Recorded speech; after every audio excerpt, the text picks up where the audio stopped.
नई दिल्ली के constitution club में श्रीलंका में तमिल हिंदुओं के मुल्लीवाइकल नरसंहार की याद में श्रद्धांजलि सभा का आयोजन किया गया।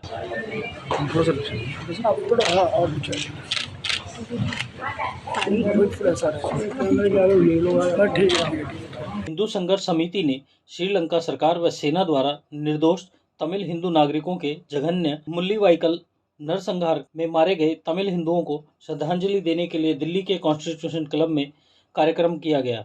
आज से 14 साल पहले 18 मई 2009 में श्रीलंका में आतंकी संगठन लिट्टे को समाप्त करने के बाद वहां की सेना ने बदले की कार्रवाई करते हुए मुल्लीवाइकल में निर्दोष तमिल हिंदुओं में उनके परिवार को लिट्टे से सहानुभूति रखने के संदेह के कारण उनका जघन्य नरसंहार किया था तथा उनकी लाशों को समुद्र में फेंक दिया था। श्रीलंका में हुए नरसंहार की याद में हर साल 18 मई को हिंदू संघर्ष समिति श्रद्धांजलि सभा आयोजित करती है। श्रद्धांजलि भी रखी गई है, क्या संदेश जाएगा, क्या कुछ कहना चाहेंगे इस कार्यक्रम में? देखिए, ये घटना 2009 में हुई थी। 14 साल हो गए इस घटना को और वहाँ 40,000 से 70,000 के बीच की संख्या है जब हिंदुओं को नृशंस तरीके से वहाँ की सरकार ने सुनियोजित तरीके से मारा। तो जब हमारे पड़ोसी देशों में जो अन्य देश हैं जहाँ पे हिंदुओं की चिंता भारत सरकार कर रही है, तो श्रीलंका में जो हिंदू हैं उनकी चिंता और उनको न्याय दिलाने के लिए भी भारत सरकार को विचार करना चाहिए। ये कमिटमेंट कई बार श्रीलंका की सरकार के द्वारा दिया गया कि वो न्याय की प्रक्रिया को आगे बढ़ाएंगे, परंतु पिछले 14 वर्षों में ये देखा गया कि उन्होंने कभी भी United nation human right commission के साथ कोऑपरेशन नहीं किया। उन्होंने न कोई इंडिपेंडेंट इन्वेस्टिगेटिंग एजेंसी बनाई। यहाँ तक कि उसके बाद पिछले 4-5 वर्षों में ये भी देखने को मिला कि उस समय जो सेना में उच्च अधिकारी थे जिन्होंने इस हत्या को अंजाम दिया, उन्हें बड़े पदों पर बैठाया गया श्रीलंका में। सर, हिंदू संघर्ष समिति की तरफ से लगातार कार्यक्रम हो रहे हैं। श्रीलंका में जो घटनाएं घट रही हैं उसको कैसे आप देखते हैं और आज किस तरीके से उस पर चर्चा हुई है?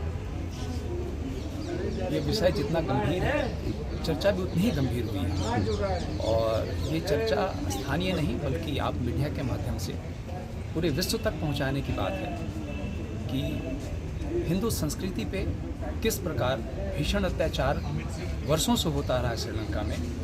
वो हिंदू मंदिर तोड़ने की बात हो या हमारे लोगों की भाषाओं को ख़त्म करने की बात हो, उनकी लाइब्रेरी जलाने की बात हो या फिर उनके हॉस्पिटल्स पे जब पूरे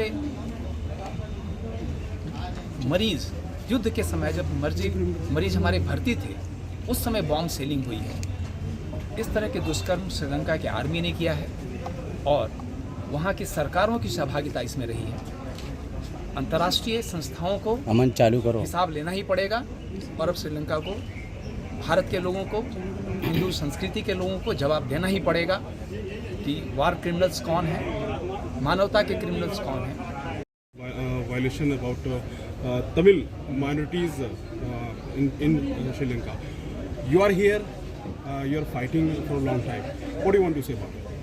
Sir, our fighting is still continuing and we are expecting help from the Government of India. Government of India under the Prime Minister leadership, now things are coming under control.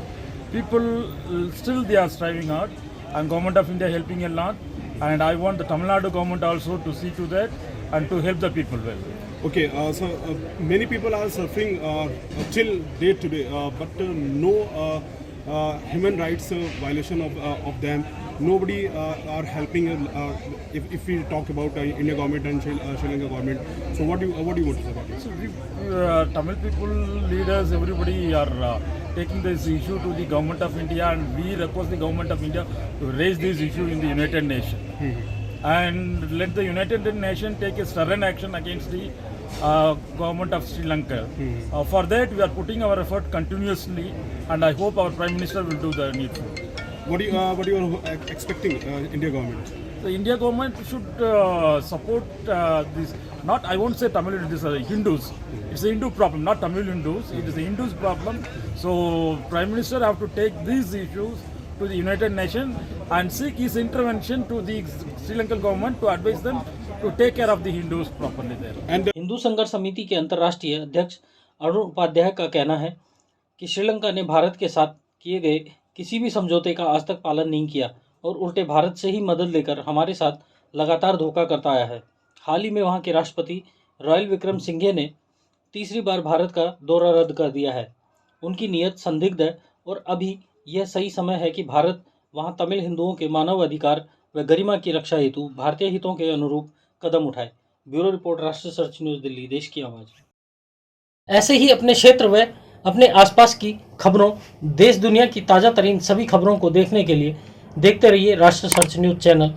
खबरों की latest update पाने के लिए हमारे channel को like व subscribe करना ना भूलें और कमेंट के द्वारा खबर के प्रति अपनी राय जरूर दें।